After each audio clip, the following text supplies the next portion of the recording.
Maman, tanya Bi. Kau.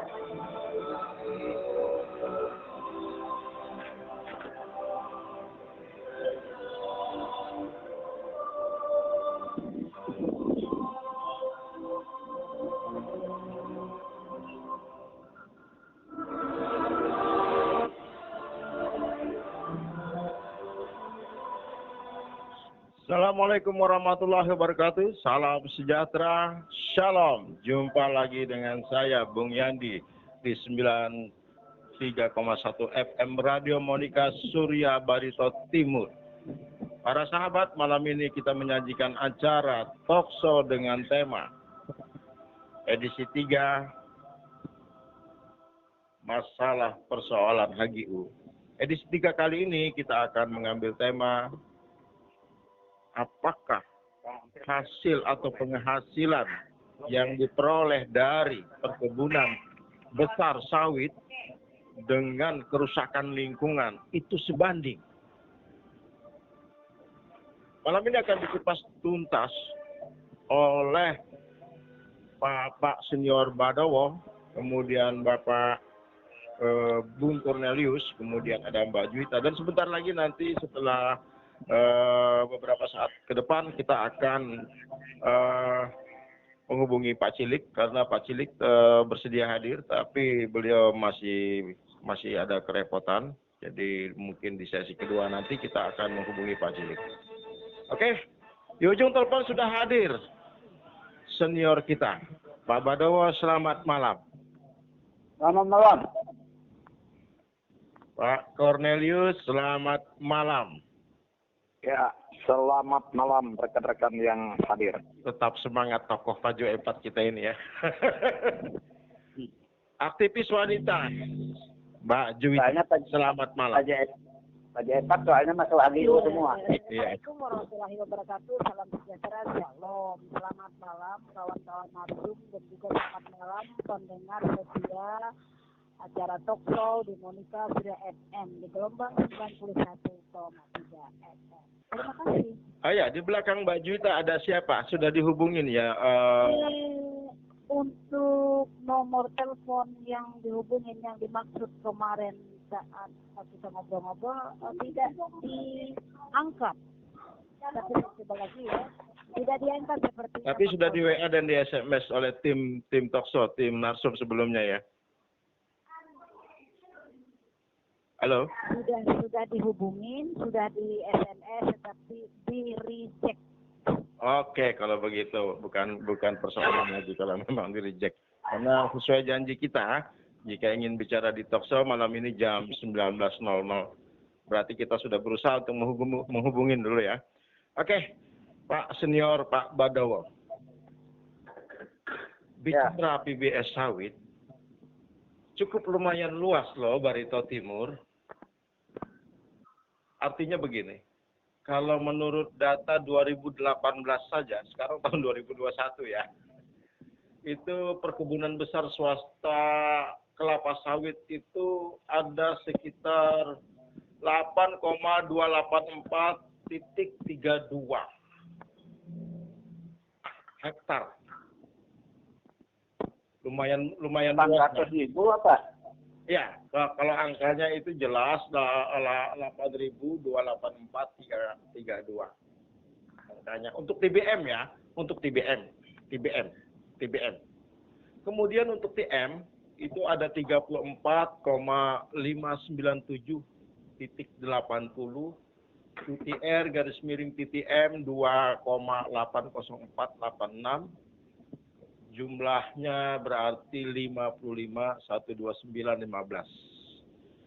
Mudah-mudahan mungkin Bu Senior sudah cukup mengerti apa yang dimaksud TBM, TM begitu ya. Cukup lumayan luas. Tapi persoalannya sekarang ini berapakah daerah menerima hasil dari keberadaan perkebunan besar swasta ini di Barito Timur. Kalau kita teliti LKPJ tahun 2020, mungkin Pak Senior masih ingat ya, dana bagi hasil pajak, bagi hasil bukan pajak, kita menerima sebesar 62.471.765.000 rupiah. Kemudian itu dana perimbangan ya. Dana perimbangan artinya dana perimbangan yang diperoleh dari sektor-sektor kehutanan, sumber daya alam, termasuk juga sektor-sektor perkebunan swasta besar gitu kan. Kemudian dana alokasi umum kita menerima 445.962.799.000 rupiah dan dana alokasi khusus 118.722.141.000 rupiah. Itu terlihat di anggaran, tapi berdasarkan realisasi memang realisasinya rata-rata hampir memenuhi target pencapaian di angka tahun 2020. Karena realisasi untuk bagi hasil pajak itu sekitar 83 M lebih. Kemudian dana alokasi umumnya realisasinya 443, berarti hanya kurang 2 miliar berapa gitu kan. Kemudian dana alokasi khusus sekitar 118.749. Nah itu melebihi dari target anggaran 118.722. Jadi berdasarkan hasil yang diperoleh dari pembagian perimbangan itu totalnya sekitar kalau realisasinya 644.417.218.652. Artinya dari semua sektor, apakah itu sektor kehutanan gitu kan, sektor sumber daya alam, sumber daya alam ini banyak ya. Mungkin di situ terdapat juga batu bara, situ terdapat juga perkebunan besar gitu kan. Di situ terdapat juga mungkin sebagian hasil minyak kali ya. Kita kan punya minyak juga masih. Apakah ini sudah hasil minyak ini masih dihitung atau tidak gitu kan. Nah kalau masih dihitung berarti itu bagian dari hasil yang kita terima. Pertanyaannya, dari luas kebun yang selama ini kita punya dari 2018 gitu kan. Kita tidak tahu berapa sih hasil PBS, karena hasil PBS ini biasanya diambil dari izin lokasi, kemudian diambil dari pajak bumi dan bangunan lahannya gitu kan, PBB-nya, kemudian diambil dari lain-lainnya. Kira-kira menurut Senior, dari luas yang menurut data tahun 2018 ini, dari banyaknya data tahun 2018 ini, itu kira-kira berapa yang disumbangkan PBS sawit yang menurut Senior, sepengetahuan Senior kita peroleh untuk daerah kita? Silakan Senior. Ya, halo. Selamat malam. Malam. Ya, untuk teman-teman narasumber saya ucapkan selamat malam. Salam sejahtera dan tetap semangat. Tetap semangat, ya. Ya. Jadi kalau ini episode 3, mungkin episode 2 saya nggak sempat ikut kemarin. Tapi nggak apa-apa, terus terang kalau masalah penghasilan dari PBS sawit dan lain sebagainya, melalui pajak dan lain sebagainya, saya akui saya tidak terlalu menguasai. Jadi saya lebih baik terus terang daripada saya mengarang. Tapi persoalannya adalah sudah seimbangkah hasil dari sawit itu dengan luasan perkebunan yang ada. Belum lagi kalau kita pertimbangkan bagaimana kerusakan lingkungan yang diakibatkan sawit ini. Nah, pertanyaan saya sampai malam ini, ketika SGN melakukan perusakan lingkungan di Saing, di desa Saing, itu katanya sampai dipanggil oleh Kapolda, oleh Polda, masalahnya. Nah, si persoalannya sampai malam ini saya tidak tahu perkembangannya sejauh mana. Karena dalam rilis baik lingkungan hidup maupun Bupati Batu Timur menyatakan bahwa itu ada pelanggaran. Nah, kalau ada pelanggaran, sanksinya apa? Sebab jelas-jelas dalam undang-undang tentang lingkungan hidup itu jelas sanksinya berat kalau terjadi pelanggaran. Juga di undang-undang tentang perkebunan, ya, Undang-Undang 39 2014. Itu pidananya ada, pasal 103 sampai pasal 113. Nah, persoalannya, kok diam di Polda sana sejauh mana? Ini perlu kita koreksi supaya kita melihat kerusakan lingkungan dengan apa yang dihasilkan untuk Barito Timur itu seimbang tidak? Ya, artinya ya kan? duitnya kalau dari perkebunan biasanya itu diambil dari pajak-pajak gitu kan, kemudian diambil dari pajak PBB gitu kan, biaya perolehan atas tanah dan bangunannya, kemudian pajak penghasilan orang pribadinya termasuk BPH dan banyak karyawan di situ ya. Nah, jadi istilahnya itu kita menerima di tahun 2020 dana perimbangan itu hanya sebesar realisasinya kurang lebih 646 miliar. 400 berapa? 600 berapa? 446 miliar 417 juta 218,652 rupiah. Jadi artinya begini, dana perimbangan itu kan sebenarnya diambil dari sumber daya alam, misalnya kehutanan gitu kan, sumber daya alam seperti batu bara, ya kan, kemudian termasuk juga biaya perolehan hak, pajak bumi bangunan gitu kan, semua diambil dari sana sumbernya.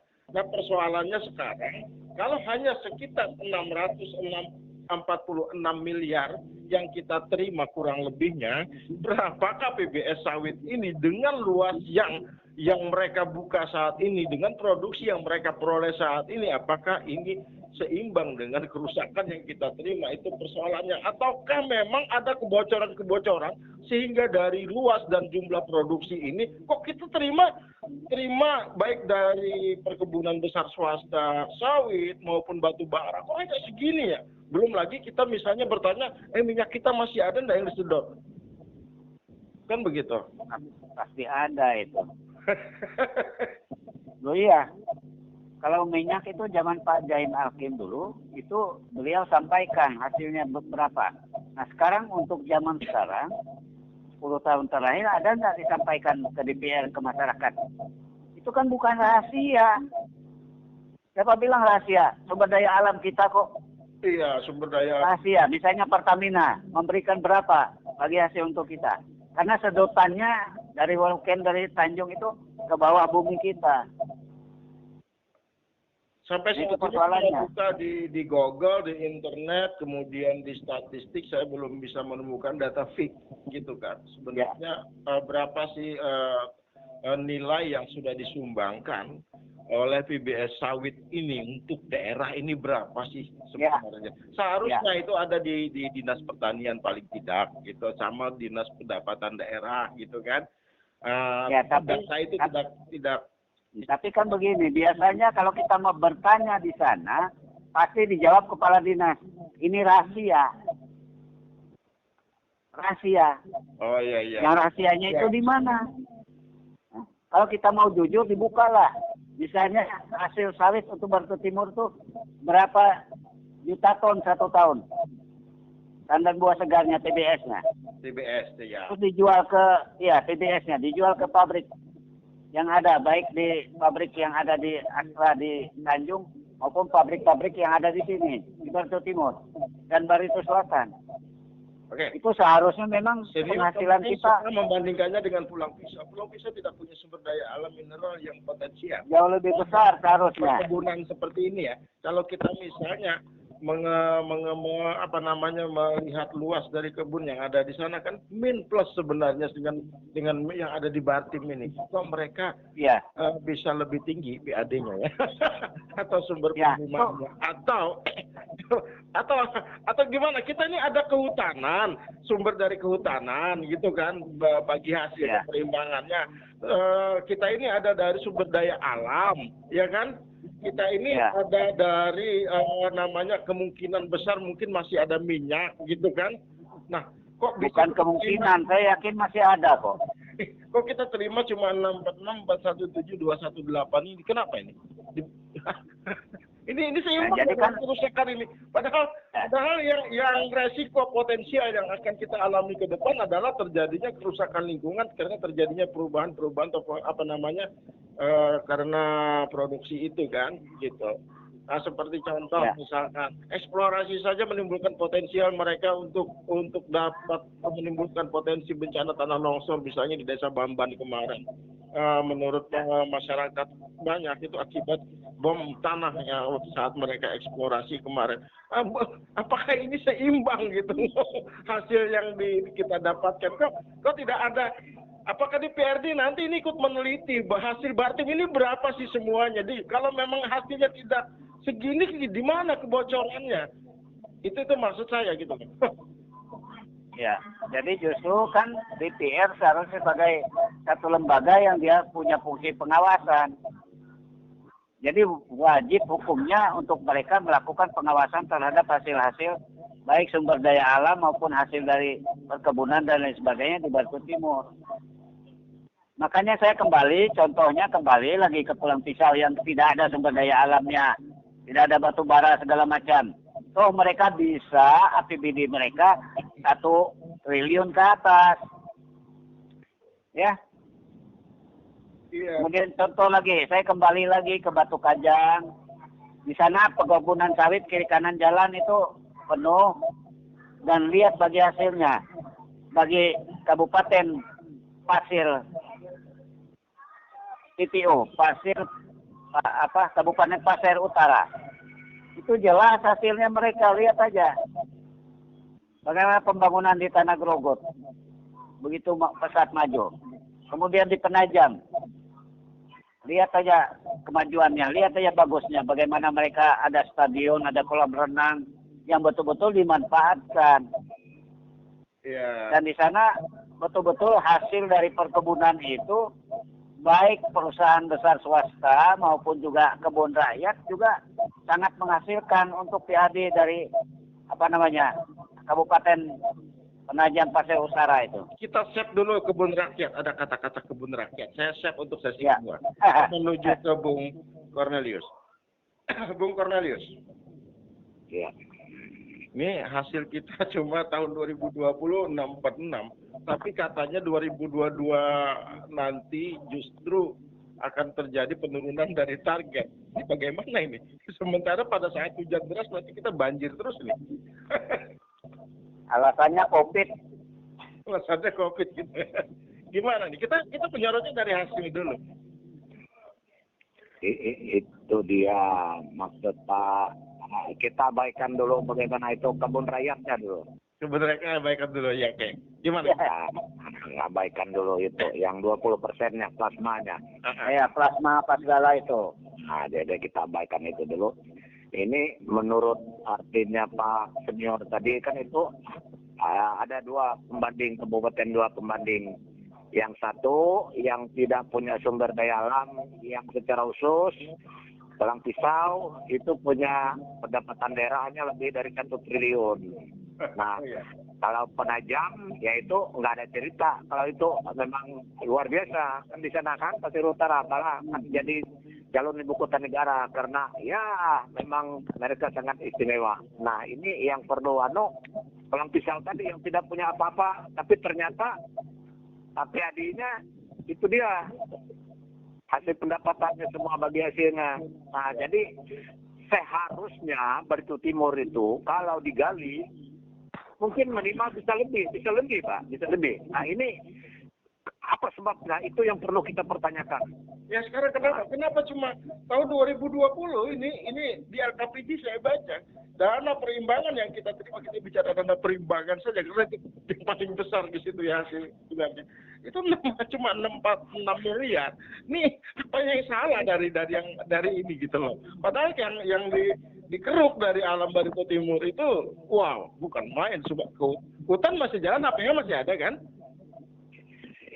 HP-nya masih ada gitu ya. Kemudian kebun sawit begitu luas gitu kan. Kemudian batu bara keluar gitu kan. Nah, belum tadi kata senior, saya senior percaya perhitungan minyak masih ada. Kok 646 begitu loh. Ini gimana ceritanya? Saya jadi agak lucu sedikit. Nah, itu dia. Jadi top show kita malam ini kan pada intinya kita kenapa cuma 600 miliar. Nah, kenapa apa sebabnya? Sedangkan bolongnya ya tidak terhitung. Mungkin 2-3 triliunan. Bolongnya tidak terhitung. Ini persoalannya. Bolong bocornya di mana? Kalau kata Pak Prabowo dulu bocor ya. Ya. Nah, itu dia. Nah, jadi yang harus kita ayo apa win-win solusinya apa kira-kira? Nanti mari kita bersama mencari solusinya. Apa jalan keluarnya supaya kita sama seimbang?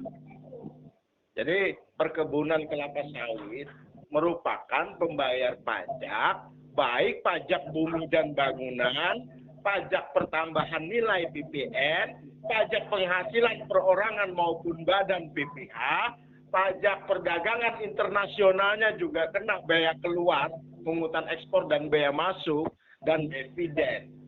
Kan begitu untuk setiap kegiatan yang terkait dengan perkebunan kelapa sawit gitu. Sekarang kita tidak gelap sekali nih di dalam kepala kita berapa PBS sawit menyumbangkan hasilnya untuk daerah kita. Sementara total penerimaan kita dari seluruh sumber daya yang kita miliki hanya di 2020 hanya 646 miliar. Ya itu dia sebabnya. Malah satu yang paling dikeluhkan sekarang kita kan sawitnya khususnya di Pajoepat atau Bartim secara umumnya yang paling banyak dibanding dengan Bartel itu banyak sekali. Tapi kemarin yang paling di depan mata minyak goreng dari harga 14.000 sekarang jadi 22.000. Depan kenapa mata, itu? depan hidung. Kenapa itu? Apa sebabnya? Di mana salahnya? Minyak goreng yang dulunya 1 liternya satu kemasan itu 14.000, sekarang jadi 22.000. Ini sangat melukai hati rakyat ini. Ya. Artinya tikus mati di dalam lumbung, kelaparan tikus mati di dalam lumbung, di padang minyak, tapi minyaknya luar biasa. Itu aja yang paling kecil. Saya punya data, Bung Cornelius. Data yang dirilis oleh KPK tahun 2019. Jadi KPK ini merilis hasil Korsup yang mengungkap luas tutupan sawit seluruh Indonesia di angka 16,4 juta hektar. Jadi berdasarkan analisis pencitraan. Jadi data ini hanya analisis pencitraan saja berasal dari satelit gitu. yang dimiliki oleh Airbus. Jadi ini data diambil dari pencitraan. Jadi luas tutupan yang diambil dari pencitraan itu hasilnya potensi penerimaan pajak itu seharusnya mencapai 40 triliun. Namun pemerintah hanya dapat memungut sekitar 21,87 triliun. Nah, kalau menurut data Walhi, kebun sawit di seluruh Indonesia ini 50 jutaan hektar. Ini kalau Walhi mungkin datanya lebih mutakhir, tapi ini data yang memang dianalisa dari hasil satelit aja, dari spotnya saja, gitu kan? Dari spotnya saja. Jadi dihitung dari situ saja kita sudah kebobolan sebenarnya. Nah itu luar biasa loh ya, luar biasa. Sekarang pertanyaannya begini, kembali kepada apa yang dikatakan oleh Bung Cornelius. Kalau kita melihat di Sumatera, itu daripada PBS lebih luas kebun rakyatnya. sehingga rakyatnya lebih sejahtera gitu loh. Kalau di Sumatera lah ya. Gitu kan? Jadi begini Bang Yandi, ini ada yang salah di mana yang salahnya. Jadi kita bukan hanya khusus dari timur, jadi ini perlu pelajaran buat kita seluruh republik lah yang sebetulnya. Kalau kita lihat dari data-data ketika apa dan sebagainya kan begini. Makanya berkaitan dengan keributan yang sekarang itu malah ributnya sama-sama orang Dayak. Ini ada yang salah nih. Ada Dayaknya yang sangat betul mempertahankan istilahnya kenapa sampai begini imbasnya terlalu besar tapi hasilnya tidak ada. Ada juga sebagian. Nah, bisa kita lihat ini ada kaitannya, ini ada yang salah. Jadi perlu kita cepat koreksi ini. Cepat harus dikoreksi. Ada yang salah, gitu kan? Jadi kalau masalah perkebunan kita jauh tertinggal dari Sumatera, ya. Nah di Sumatera itu justru perkebunan rakyat yang jauh lebih luas ketimbang perkebunan yang dimiliki oleh PBS. Oh ya, oke, Mbak Juwita. Halo Mbak Juwita. Halo. Ya, oke. Menurut Mbak Juwita nih, sebanding nggak nih hasil yang diterima nih? 2020 kita terima dana perimbangan 646 gitu kan. Hasilnya seimbang dengan kerusakan lingkungan nih kan.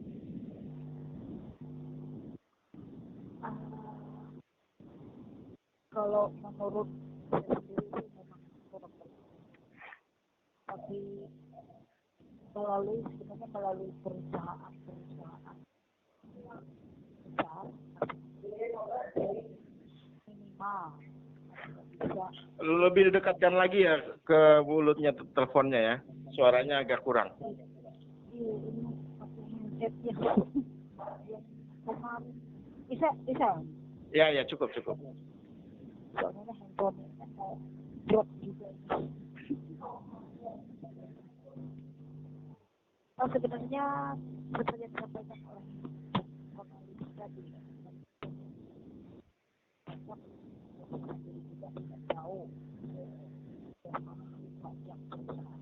Masih kurang keras Mbak Juwita. headsetnya nih kali ya. Ya coba dilepas saja handsetnya. Lalu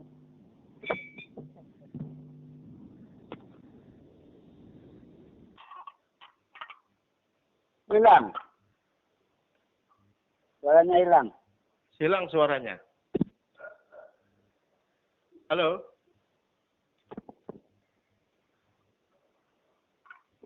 Wawa lengan nih sana. Oke, berarti ini terjatuh nih. Kita hubungin lagi sebentar.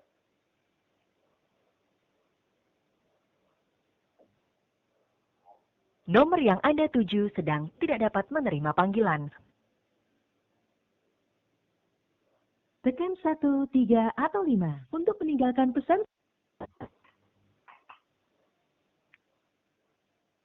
Nomor yang Anda tuju sedang tidak dapat menerima panggilan.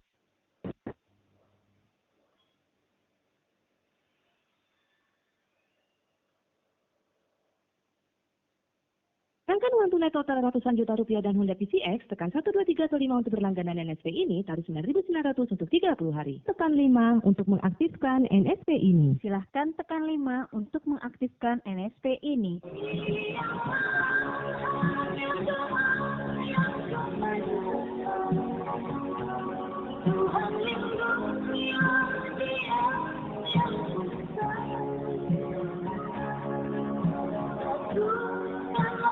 Yang Anda tuju sedang tidak dapat. Oke, terjatuh. Nomor yang Anda tuju sedang tidak dapat menerima. Oke, kita kembali dulu ke senior. Pak senior. Ya. Ini Bukan sabotase. jelas sekali ya bahwa apa yang kita terima ini sangat memprihatinkan sebenarnya. Kita punya batu bara, kita punya HPH hutan masih yang masih loggingnya masih turun. Kemudian kita punya mungkin perhitungan PBS sawit yang lumayan luas. Kemudian belum lagi mungkin ada perhitungan minyak. Cuman kita terima di pembagian keuangan itu hanya sekitar 646. Ini menurut senior bocor nggak ini ya? Lucu minyak ya. Minyak Pertasop aja kosong terus. Minyak Pertasop saja kita kosong terus. Kosong terus. Saya berapa kali isi bensin tidak pernah dapat. Susah. Kemudian kita jam berapa sih SPBU ini buka? Buka-buka Nggak semua ada ini. minyaknya kosong. Katanya lalu nggak ada guna juga. Banjir. Oke, berarti ada sesuatu yang salah kata Bung Cornelius tadi. Ya kan? Sesuatu ini yang perlu diperbaiki. Apa yang salah ini menurut Bung Senior? Salah. Saya lihat di manusia yang memimpin Republik Batin. Berarti di manajemennya ya? Ya. Di pengawasan. Jadi kan kalau memang betul-betul diperhatikan, ya misalnya ada jaringan apa segala seperti koperasi misalnya, ya sawit ya. Koperasi ini justru orang bukan dapat buahnya, tapi dapat kulit luarnya aja. Itu kan kelihatan begitu. Nah, jadi tidak sementara penghasilan tidak sebanding dengan kerusakan yang kita terima, ini turun hujan cepat. Sangat tidak sebanding. Sangat tidak sebanding. Turun hujan cepat loh, kita kebanjiran. Turun hujan cepat kebanjiran. Ini juga potensi bukan hanya banjir di beberapa titik kerusakan longsor segala macam. Nah, habitat alami ikan sungai mati mampus. Oke, sudah kerusakan tidak sebanding. Sekarang masyarakat banyak disusahin nih. Iya. Sertifikat tidak bisa bikin. Nggak bisa itu. Rumah Pak Muhammad itu masuk HDO loh. Mau mengembangkan diri masyarakat nggak bisa. Mau minjem modal di bank. Apa jaminannya dia? Rumah Pak Cornelius masuk HDO. Nggak bisa kan? Nah. Makanya beliau itu ngamuk gitu. Jadi kan di sini akhirnya apa yang terjadi? Yang kaya makin kaya, yang miskin makin miskin. Gitu loh. Iya kan? Hoja Roma Irama. Itu kata Roma Irama, bukan kata kita, gitu kan. Jadi yang menggunakan uang besar pinjaman dijaminkan ke bank mereka, sementara kita tidak boleh, kita tidak boleh berusaha ya, kalau begitu kan. Jadi bukan hanya tidak sebanding dengan kerusakan yang diterima, tapi dampak sosiologis dan psikologis juga jauh lebih besar ternyata yang diterima masyarakat saat ini. Ini gimana menurut senior? Sebenarnya keberadaan mereka harusnya bermitra, saling menguntungkan, bisa meningkatkan kesejahteraan masyarakat. Memang betul keberadaan mereka menarik para pekerja, tapi jangan juga regulasi aturan ditabrak melulu, kan begitu. Jadi kan begini, kita kembali kepada nasib masyarakat di Batu Timur. Itu plasma seperti yang ada di BKI. Itu lagi ribut kan antara koperasi dengan masyarakat koperasi Sapakat. Nah itu tidak bisa selesai sampai hari ini. Nah di plasma itu katanya kan masyarakat yang ikut plasma itu masih terutang sekian ratus juta. Makanya hasil mereka ada yang 300.000, ada yang 200.000 satu bulan. Untuk 1 hektar. Oh jadi begini, mungkin begini. Saya bisa menarik. Saya juga banyak keluhan nih lewat WA, lewat telepon.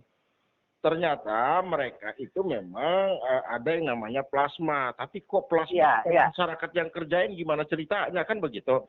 Jadi plasma itu sebenarnya masyarakat yang kerjain dibantu oleh perusahaan. Apa bantuan perusahaan itu? Selain apa namanya bibit pupuk segala gitu kan lahan itu nanti bisa diperhitungkan misalnya bekerja sama dengan bank. Makanya kenapa dibentuk koperasi ini, ternyata perusahaan yang mengelola terbalik. Jadi masyarakat hanya jadi bos ceritanya mereka jadi bos yang miskin kan begitu, susah jadinya kita. Jadi yang mengurus koperasi itu yang dipegang perusahaan ini adalah orang-orang perusahaan. Contoh saja di BKI di Bambulung. Itu orang-orang perusahaan yang pegang koperasi yang lengket dengan perusahaan. Sedangkan masyarakat biasa yang mengusulkan koperasi yang ada ternyata tidak dihargai. Malah mereka menuntut hak mereka, ya, setelah ditangkap sama polisi. Makanya kan kemarin tuh Mbak Juwita ternyata berminat membuat forum, itu sedang menghubungi rekan-rekan sebagaimana arahan dari senior semua, gitu kan? Itu kita tunggu. Jadi istilahnya forum ini juga memfasilitasi Yang kira-kira ini kok masyarakat banyak diakalin kan? Ya dibodohin. Jadi itu ada saya lihat di Facebook dari Bambulung. Jadi waktu perusahaan itu datang mau membebaskan lahan, itu janji surga semua, angin surga. Nanti anaknya bisa disekolahin dari dana ini dari dana ini bisa begini begitu, bisa bikin rumah dan sebagainya. Kehidupan bapak ibu nanti meningkat. Nah ternyata sampai hari ini hampir 6 tahun tidak ada peningkatan apapun, malah drop mereka semua. Karena apa? Karena kebun karet semua mereka dibebaskan kemarin. Dengan janji ada plasma. Nyatanya plasmanya sampai hari ini tidak pernah bisa ditunjukkan oleh perusahaan-perusahaan sawit. Semua perusahaan sawit dibatin. Tidak berani menunjukkan di mana plasma. Padahal undang-undang tentang perkebunan, tentang investasi untuk kebun sawit segala macam, jelas 20% itu. Tidak ada urusan tawar-menawar. Ini kan sebenarnya Luasan 1.000 hektar, maka plasma 200 hektar. Kalau luasan 10.000 hektar, maka 2.000 hektar adalah plasma. Begini senior. Seharusnya kan pemerintah dalam hal ini campur tangan untuk bisa membantu masyarakatnya. Yang mana campur tangan? Jeruk makan jeruk. Jeruk makan jeruk. Sebentar, senior ya, sebentar. Bung Kurnaris. Ya, kalau kita mengharap. Artinya begini, ya kan? Campur tangan pemerintah itu sebenarnya di bidang regulasinya. Adakah Bung Cornelis pernah mendengar perlindungan petani plasma di Barito Timur berbentuk perda? Saya tidak ada. Saya tidak pernah mendengar. Tidak pernah. Kalau dirampok betul. Nah, jadi yang sangat begini. Berapa tahun sudah plasma di sini? Berapa tahun sudah BBS beroperasi? Ya anggap dari 2012 lah anggap. Jadi begini, yang paling menyedihkan karena kita bicara plasma, Bang Yandi, arti kalau peraturan pemerintah sudah jelas, dari jumlah luasan ada 20%. Nah, yang 20% ini juga plasmanya tidak jelas, yang 20% untuk siapa? Nah, yang sekarang yang ada itu yang 20% untuk orang yang menjual tanah. Menjual tanah negara lagi, dapat 20% lagi. Jadi bingung kita. Bingung. Kan tanah negara yang dijual istilahnya bukan tanah leluhur. Kalau jual tanah kakak saya, ya boleh jadilah. Nah, jadi yang dijual ini tidak ada negara. Perlindungan dari pemerintah daerah selama ini untuk masyarakatnya ya? Ya itulah dia, saya bilang ada yang salah. Nah, kalau ada perlindungan, tunjukkan buktinya. Mana regulasi kebijakan? Nah, Anda dia, yang ada di atas melindungi petani. Saya minta itu saja buktinya. Mana regulasi kebijakan Anda semua? Jika memang Anda mengatakan kami melindungi, saya minta sekarang. Kan begitu. Jadi, begini Bang Yandi. Makanya kita lihat yang ricuh di Palangkaraya itu kenapa? Orang tidak suka Panglima Jilah itu kenapa? Karena Panglima Jilah itu yang mau membela hak rakyat. Ya, nah, yang dia betul-betul. Ini intinya. Jadi ada jeruk, makan jeruk, Bang Yandi. Ada jeruk, jadi, makan jeruk. Wah, jeruk, luar biasa sekarang. Nah, jeruk, itu coba lihat. Jeruk. Nah, malah Dayak sama Dayak sekarang mau diadu. Nah, itu dia. Jangan sampai begitulah ke depannya. Ini jawabannya. Jadi kita harus hati-hati. Jadi bagaimana cara kita mencari win-win solution. Sebelum terlambat. Masih ada waktu. Masih ada waktu ya. Artinya kita pun menginginkan investasi di daerah kita ini berjalan baik. Tapi masyarakat juga terlindungi. Sehingga pola kemitraan yang dikembangkan oleh peraturan perundang-undangan itu betul-betul ideal gitu. Nah, ini maksudnya kan. Tujuannya itu sebenarnya. Itu loh. Jangan bukan mau mengkritisi seseorang, bukan. Nanti kita lihat di mana kelemahannya. Sekarang kita bahas satu-satu. Oke, ini kan persoalan investasi dari luar. Saya ingin tanya kepada Bung Cornelius, yang megang investasi yang ada kaitannya dengan dinas-dinas atau OPD yang terkait dengan investasi ini, harusnya kan orang profesional yang jeli dengan strategi dan dan keahliannya sesuai gitu kan. Nah, saya melihat di LKPJ tahun 2020 itu kok kerjaannya banyak administrasi saja. Hanya mencatat saja. Perolehannya mencatat berapa jumlah perusahaan, berapa investasi yang masuk, berapa. Saya tidak melihat ada inovasi-inovasi yang jauh. Ini harusnya kan sebuah kunci OPD yang bisa beriak untuk mengangkat harkat martabat daerah melalui investasi yang layak. Nah, saya tidak melihat di situ gitu, Pak. Siapa sih sebenarnya orang-orang ini yang ditunjuk gitu kan.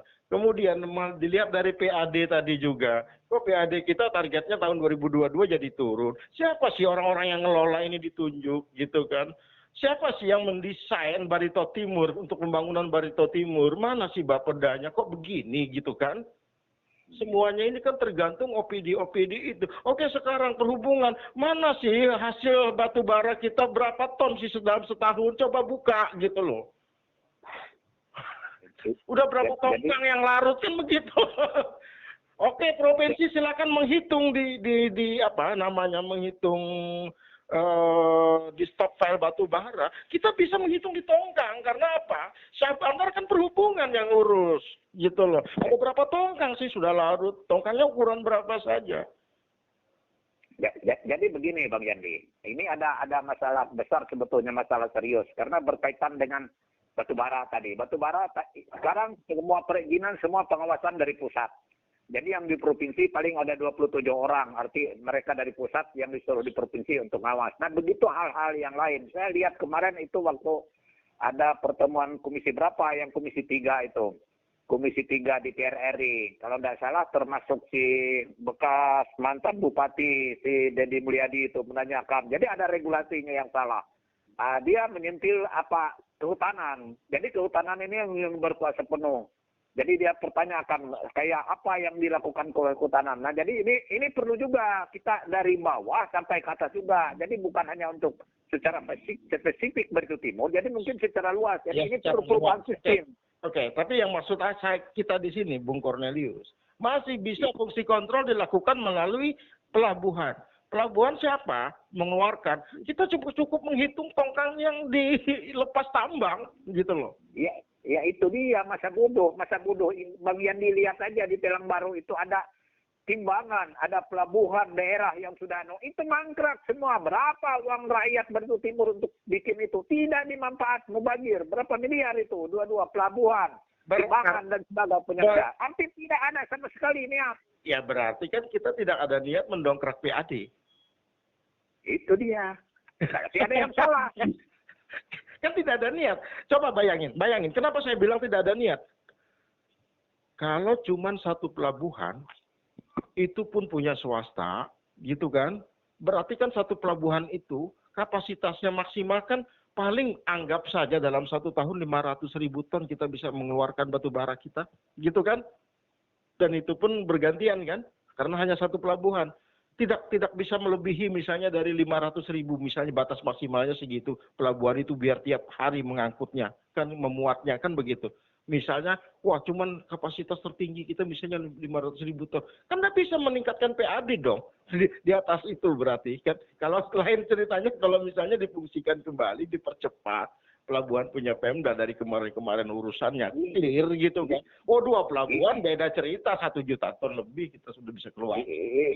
Itu dia Bang Yandi, karena apa? Pemerintah kalah dengan swasta. Kita yang berkuasa, pemerintah yang berkuasa di Barito Timur tuh sampai pelabuhannya tidak difungsikan. Itu ada beberapa pelabuhan swasta, ada pelabuhan GNIM, ada pelabuhan Mitra Tala, ada pelabuhan Senamas Group, Rimau Group, ada 3 pelabuhan 4. Tapi yang punya daerah mangkrak. Semestinya daerah itu harus berkuasa mengatur itu supaya bisa masuk menjadi peta-peta daerah. Berarti niat ada yang salah. Ada yang salah lagi, ya kan? Berarti apa yang kita bicarakan malam ini sebenarnya masukan loh buat mereka. Kembali ke topik. Ini cuma sekedar untuk mengingatkan saja. Kembali ke topik. Bung Senior. Ya. Artinya bagaimanapun harus ada regulasi kebijakan untuk melindungi para petani plasma dan masyarakat. Bung Senior sebagai pengamat hukum, saya sampai saat ini belum menemukan kebijakan regulasi itu. Regulasi itu apa dari Pemkab? Biasanya dikeluarkan misalnya peraturan daerah untuk melindungi petaninya, untuk melindungi masyarakatnya di sekitar lingkungan PBS sawit, gitu kan? Agar regulasi ini berjalan dengan baik, kemudian dilaksanakan. Saya belum menemukan itu. Apakah Bung Senior menemukan bahwa ada regulasi kebijakan yang dikeluarkan oleh pemerintah kabupaten melindungi masyarakat dan petani plasma, masuk petani mandiri? Terus terang, kalau saya belum pernah mendengar dan melihat bahwa ada semacam regulasi yang melindungi para petani plasma dan lain sebagainya dan orang-orang yang terdampak. Jadi memang seharusnya ada perda mengenai hal itu. Berarti kalau mereka ngomong kami sudah melindungi para orang-orang masyarakat dan petani, bohong dong. Jadi omong kosong kan jadi. Saya tanya dulu payung hukumnya melindungi itu yang mana? Berarti omong kosong. Kita berbicara melindungi ini bukan melindungi pakai lidah atau air liur. Melindungi ini benar-benar punya payung hukum. Dimana payung hukum ini juga tidak boleh bertentangan misalnya dengan Undang-Undang Nomor 39 2014 tentang perkebunan. Kemudian Undang-Undang Impres. Saya udah cari, saya udah klik di Google apa segala macam. Makanya. Perda Kabupaten Barito Timur untuk petani plasma. Saya belum pernah melihat perda itu. Jadi kalau misalnya aku klik Google, kebuka Kota Baru punya, Tanah Laut punya, kebuka lagi, Sulawesi punya.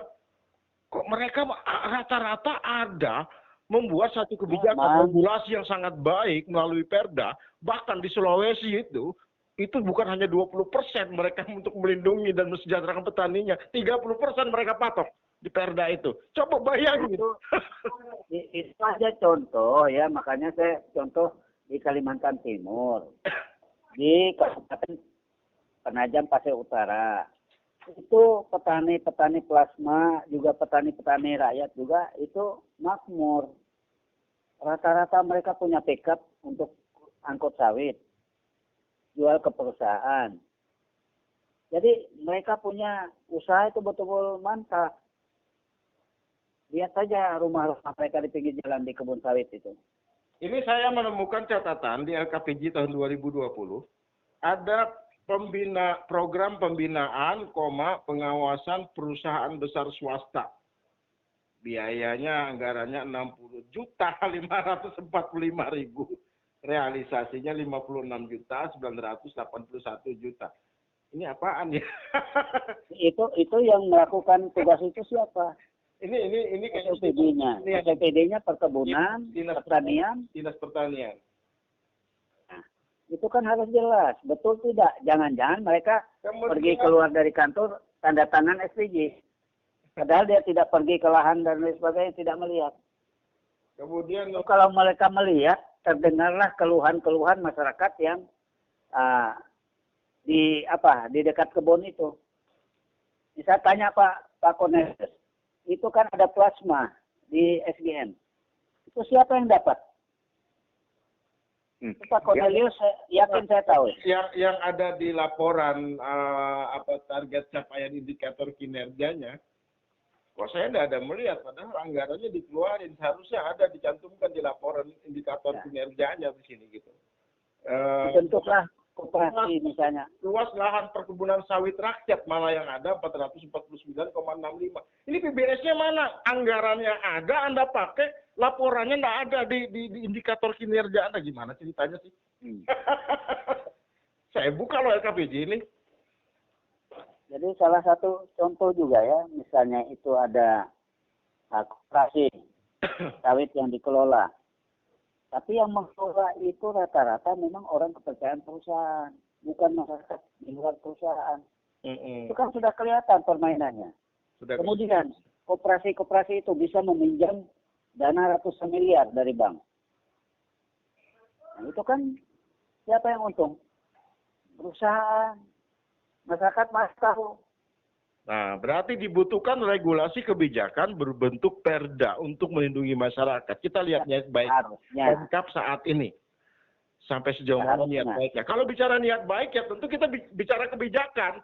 Yang namanya pemerintah bicara kebijakan. Kalau misalkan kita selama ini pada saat kampanye, saya akan melindungi ini. Anda tidak bikin kebijakannya, mana bisa. Ya makanya bukan hanya bicara, karena ini masalah hukum, masalah aturan.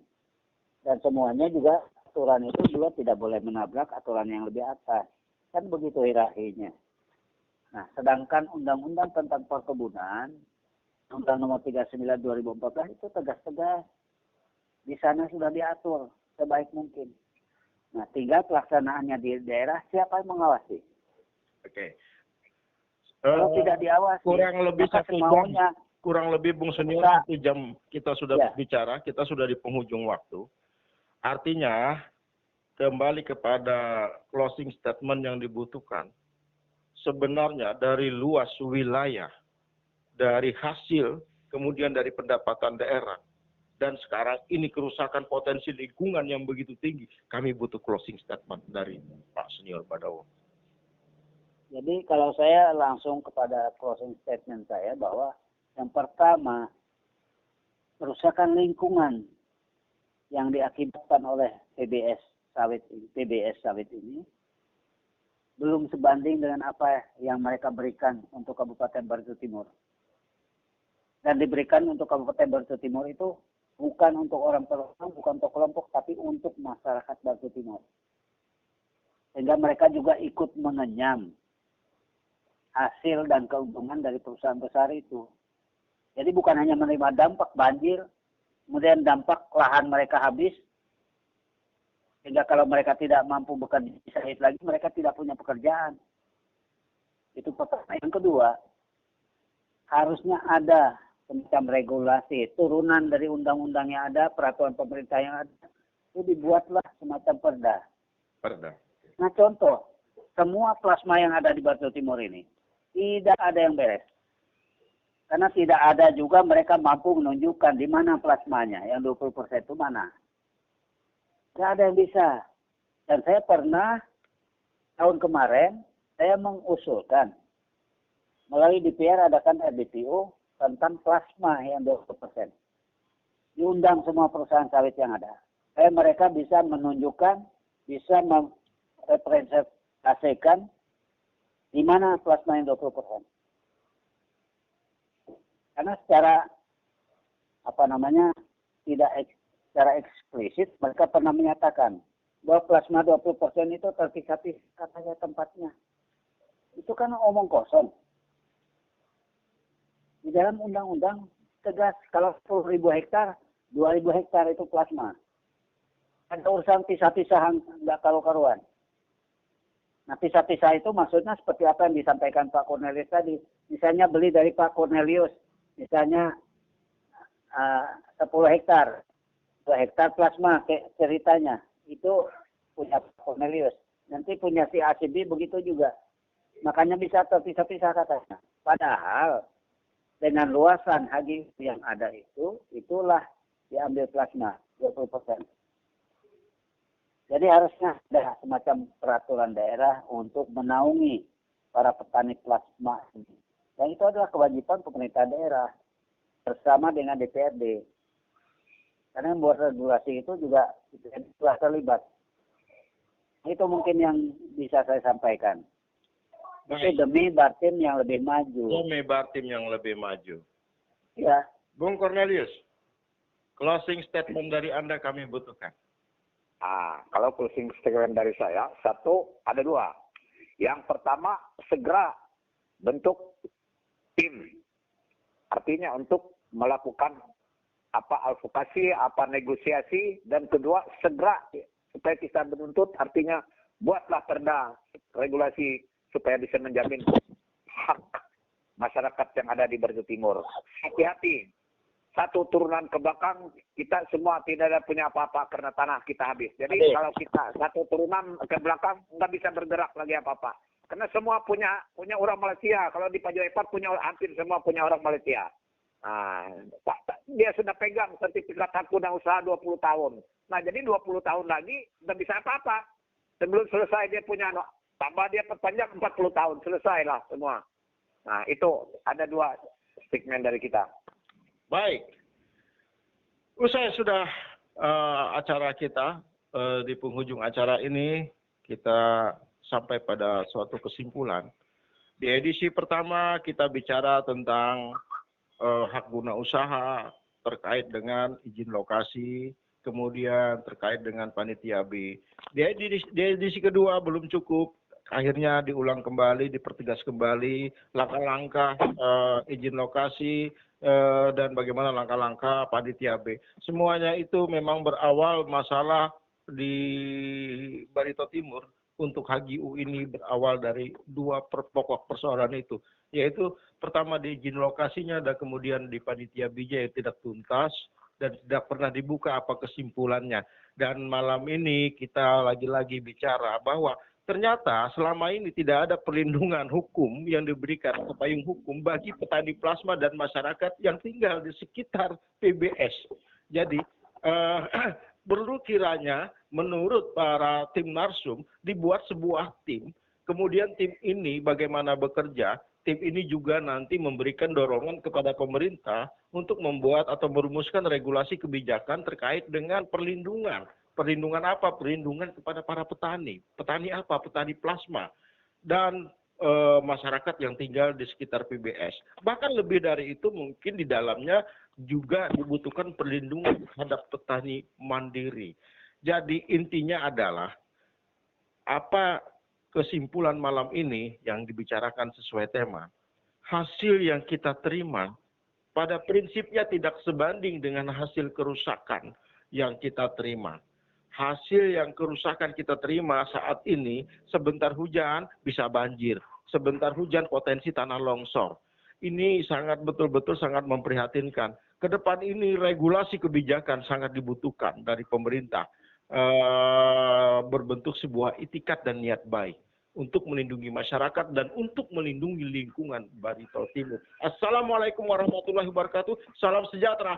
Shalom. Adil Katalino, Bacuramin Kasuruga, Basengat Kajubata. Harus.